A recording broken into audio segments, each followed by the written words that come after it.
इस कहानी को आपको बहुत पसंद आएगी, इसीलिए इस कहानी को पूरा सुनिएगा। आपको बहुत पसंद आएगी। नीलम की उम्र करीब 47 साल की थी, लेकिन वह देखने में अभी भी इतनी जवान लगती थी कि गांव के लोग उसकी तारीफ करते नहीं थकते। उसका बदन भरा भरा सा था। वो साड़ी पहनती तो उसकी कमर की लचक और साड़ी की फिटिंग से आंखें ठहर जाती। उसके बाल लंबे और घने थे, जो वह अक्सर खुला छोड़ देती, और चेहरे पर वह मुस्कान जो कभी कभी इतनी मीठी लगती कि लगता जैसे कोई राज छुपा हो।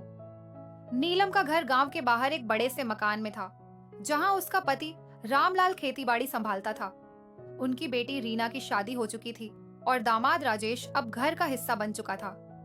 रीना शहर में नौकरी करती थी, इसलिए वह और राजेश दोनों ही घर पर रहते, लेकिन रीना अक्सर ऑफिस के काम से बाहर रहती। घर में बस नीलम, रामलाल और राजेश ही रहते थे। राजेश के घर में वह अकेला ही था, इसीलिए वह अब ससुराल में ही घर जमाई बनकर रहता था। राजेश के पास भी अच्छी जमीन थी, लेकिन वह अपनी जमीन ठेके पर देकर यहाँ ससुराल में रहता था। राजेश एक साधारण सा लड़का था, उम्र 28 साल, लेकिन उसकी आंखों में एक चमक थी जो नीलम को कभी कभी अजीब लगती। वह घर में मदद करता, खेतों में रामलाल के साथ जाता, लेकिन शाम को जब सब बैठकर बातें करते तो राजेश की नजरें अपनी सास नीलम पर ठहर जाती। नीलम को पता था कि उसका दामाद उसे देखता है, लेकिन वह इसे अनदेखी अनदेखा करती, क्योंकि घर परिवार में ऐसी बातें होती रहती हैं। एक दिन की बात है, सुबह सुबह नीलम रसोई में चाय बना रही थी। बाहर धूप निकल आई थी, लेकिन घर के अंदर अभी भी ठंडक थी। राजेश उठकर आया। उसके नाक से की जाने वाली आवाज, बाल बिखरे हुए थे और वह सिर्फ बनियान और पजामा पहने था। सासू माँ, चाय मिलेगी क्या? उसने मुस्कुराते हुए कहा, लेकिन उसकी आवाज में एक ऐसी मिठास थी जो नीलम को थोड़ा असहज कर देती। नीलम ने पलट कर देखा। राजेश की छाती चौड़ी थी और बनियान से उसकी मांसपेशियां झलक रही थीं।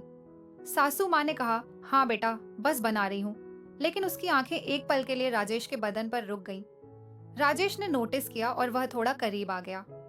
चाय का कप लेने के बहाने आपकी चाय तो ऐसी है सासू माँ कि पीने का मन करता रहता है, राजेश ने कहा। इन नीलम ने हल्के से मुस्कुरा दिया। अच्छा, इतनी तारीफ लीना से कहना वह भी सीख लेगी, लेकिन अंदर से सोच रही थी कि राजेश की बातों में कुछ तो है जो सामान्य नहीं।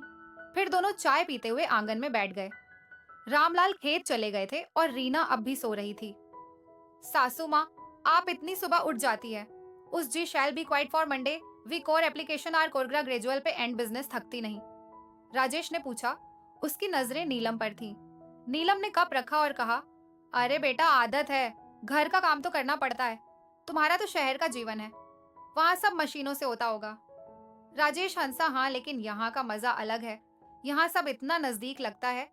और उसने अपनी कुर्सी थोड़ी नीलम की तरफ सरका ली। नीलम को लगा जैसे हवा में कुछ गर्माहट है, लेकिन वो बात बदल गई। अच्छा, आज क्या प्लान है तुम्हारा? राजेश ने कहा, बस घर पर ही हूँ, अगर आप कहें तो कोई काम कर दूं। बातें चलती रही और राजेश की हर बात में एक छुपी हुई इशारा था, जैसे वह नीलम को टटोल रहा हो। नीलम भी जवाब देती, लेकिन उसके जवाबों में एक सादगी थी। फिर शाम हुई। सब साथ में खाना खा रहे थे। रामलाल थके हुए थे। रीना फोन पर किसी से बात कर रही थी। नीलम ने राजेश को परोसा। बेटा, ये सब्जी ट्राई करो, मैंने स्पेशल मसाला डाला है। राजेश ने झका और कहा, वाह सासू माँ, ये तो इतनी टेस्टी है कि बची हुई सब्जी चाट लो। आपके हाथ में तो जादू है। रीना ने हंसकर कहा, मम्मी, राजेश तो आपकी तारीफों के पुल बांध रहा है। नीलम ने शर्माते हुए कहा, अरे बस ऐसे ही। लेकिन राजेश की आंखों में एक चमक थी जो नीलम को बेचैन कर रही थी। खाने के बाद जब सब सोने चले गए, नीलम रसोई साफ कर रही थी। राजेश अचानक आ गया। सासू माँ, मदद करो। नीलम ने मना किया, लेकिन राजेश ने बर्तन उठा लिए। दोनों करीब खड़े थे। राजेश का हाथ गलती से नीलम की कमर को छू गया।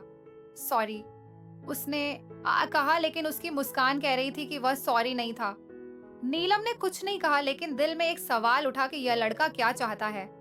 अगले दिन सुबह नीलम बगीचे में पानी दे रही थी। राजेश बाहर आया। जिम से आया था वो, पसीने से तर। सासू माँ, यह फूल कितने सुंदर है, बिल्कुल आपकी तरह, उसने कहा। नीलम ने हंस दिया। तुम भी ना बस तारीफ करते रहते हो। लेकिन राजेश ने करीब आकर एक फूल तोड़ा और नीलम के बालों में लगा दिया। देखिए, अब और सुंदर लग रही हैं। नीलम का दिल धड़का, लेकिन वह पीछे हट गई। अरे बेटा, ये क्या? राजेश ने कहा, बस ऐसे ही परिवार में तो प्यार होता है ना। बातें फिर चलती रही। फिर रीना काम पर चली गई। रामलाल बाहर थे। घर में सिर्फ नीलम और राजेश। राजेश ने कहा, सासू माँ आपका कोई राज है क्या? आप इतनी खूबसूरत होकर भी इतनी सादगी से रहती हो। नीलम ने कहा, राज क्या बस जीवन है? लेकिन राजेश की बातों से लग रहा था जैसे वह कुछ और जानना चाहता हो। फिर दिन बीतते गए और राजेश की हरकतें बढ़ती गईं। एक शाम नीलम छत पर कपड़े सुखा रही थी।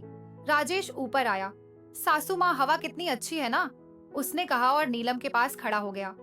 हवा से नीलम की साड़ी उड़ रही थी और राजेश की नजरें उस पर थीं। आपकी ये साड़ी कितनी सॉफ्ट लगती है, उसने कहा और हाथ बढ़ाकर छूने की कोशिश की। नीलम ने हाथ हटा लिया। राजेश क्या कर रहे हो? लेकिन राजेश ने मुस्कुराकर कहा, बस देख रहा था, मटेरियल अच्छा है। नीलम को गुस्सा आया लेकिन वह चुप रही, क्योंकि परिवार टूट ना जाए। रात को रामलाल से बात की लेकिन कुछ नहीं कहा।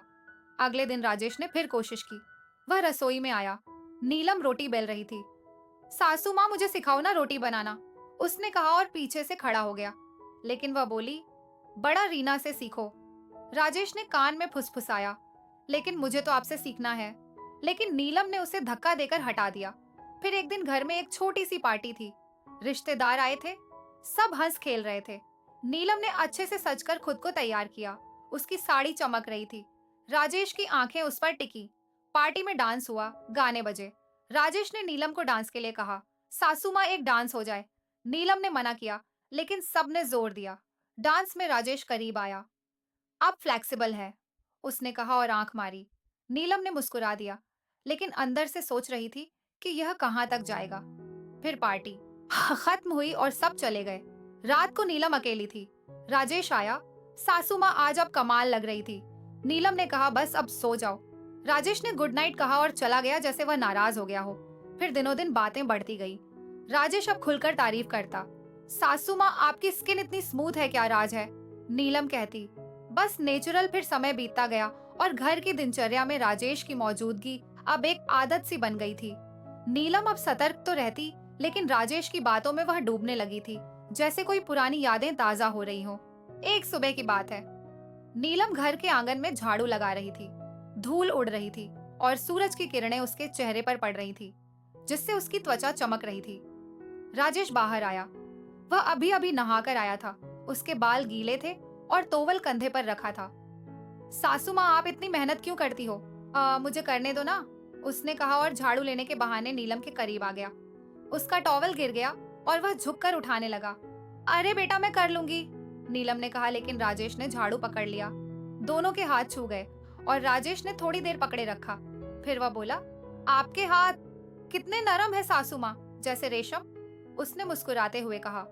नीलम ने हाथ छुड़ाया, लेकिन दिल में एक हलचल हुई। लेकिन नीलम ने बात बदल दी। अच्छा, आज नाश्ता क्या बनाऊं? राजेश ने कहा, जो भी आप बनाओ वह तो स्वादिष्ट होता ही है। फिर नाश्ता बनाते वक्त रसोई में दोनों थे। रामलाल बाहर चले गए थे। रीना अब भी सो रही थी, क्योंकि उसकी तबीयत थोड़ी खराब थी, प्रेगनेंसी की वजह से। राजेश ने आटा गूंथा और नीलम रोटियां बेल रही थी। सासू माँ, ये आटा कितना चिपचिपा है, लेकिन आपका तरीका देखो कितना परफेक्ट, राजेश ने कहा और अपना हाथ नीलम के हाथ पर रख दिया, जैसे सिखाने के लिए। लेकिन वो बोली, बेटा तुम भी सीख लो रीना के लिए। राजेश ने कान के पास आकर कहा, वो नहीं खा, लेकिन आपसे सीखने का मजा अलग है। हवा में एक तनाव था, लेकिन तभी रीना की आवाज आई, मम्मी, और सब सामान्य हो गया। नीलम ने राहत की सांस ली, लेकिन राजेश की मुस्कान कह रही थी कि खेल अभी बाकी है। दिन भर घर के काम चलते रहे। राजेश मदद करता, लेकिन हर मदद में एक इशारा, जैसे पानी की बाल्टी उठाते वक्त वह नीलम के पास से गुजरता और उसका कंधा छू जाता। नीलम चुप रहती, क्योंकि परिवार ने शांति बनाए रखनी थी। फिर शाम को सब साथ बैठे चाय पी रहे थे। रीना ने कहा, पापा, आज राजेश ने कितनी मदद की मम्मी की। रामलाल ने हंसकर कहा, हाँ, अच्छा दामाद है हमारा। लेकिन नीलम की आंखें राजेश से मिली और राजेश ने आंख मारी जैसे कोई राज साझा हो। रात को खाना खाने के बाद नीलम छत पर टहल रही थी। चांद निकला था और हवा ठंडी थी। राजेश ऊपर आ गया। सासू माँ अकेले टहल रही हो, मुझे भी साथ ले लो, नीलम ने कहा। हाँ बेटा, आ जाओ। दोनों साथ चलने लगे। राजेश ने कहा, यह चांद कितना सुंदर है, लेकिन आपकी चमक के आगे फीका। नीलम ने हल्के से मुस्कुरा दिया। तुम भी ना बस तारीफ ही करते रहते हो। लेकिन राजेश ने करीब आकर कहा, सच कह रहा हूं, आप में वह आकर्षण है जो खींचता है। नीलम का दिल तेज धड़का, लेकिन राजेश ने बात बदल दी। अच्छा, आपकी जवानी की कोई कहानी सुनाओ ना। नीलम ने पुरानी यादें साझा की। कैसे वह शादी से पहले गांव में घूमती थी। राजेश सुनता रहा, लेकिन उसकी आंखें नीलम के होठों पर थीं। अगले बार दिन घर में एक छोटा सा उत्सव था, क्योंकि रीना की प्रेगनेंसी की खबर पर रिश्तेदार आए। नीलम ने अच्छे से तैयार किया, नई साड़ी पहनी जो उसके बदन पर फिट बैठती थी। राजेश की नजरें उस पर टिकी। सासू माँ, आज तो आप किसी हीरोइन से कम नहीं लग रही। सब हंसे, लेकिन राजेश की बात में गहराई थी। उत्सव में गाने बजे, सबने मिलकर खाना बनाया। राजेश ने नीलम की मदद की। सब्जी काटते वक्त उसके हाथ नीलम के हाथ से टकराए। लेकिन आपका हाथ कितना गर्म है। नीलम ने कुछ तो नहीं कहा, लेकिन अंदर से सोच रही थी कि यह कब रुकेगा। रिश्तेदारों ने तारीफ की। नीलम, तेरा दामाद तेरी कितनी केयर करता है।